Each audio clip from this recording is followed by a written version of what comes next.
Here's how to scrape any TikTok user profile with no coding knowledge. For this, we'll need a TikTok scraper from Nifty.codes. Link will be in the description. Simply just download it for your browser. Next, press User Profile. As you can see, we extracted this user profile. You can do this for multiple different profiles. Now, head to the settings.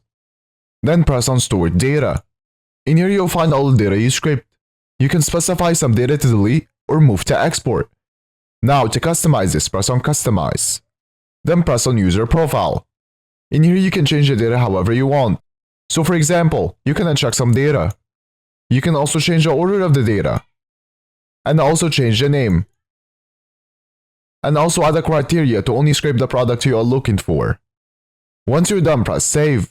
You can also find more features in the add-ons section. Now to export this, press Add to Export List.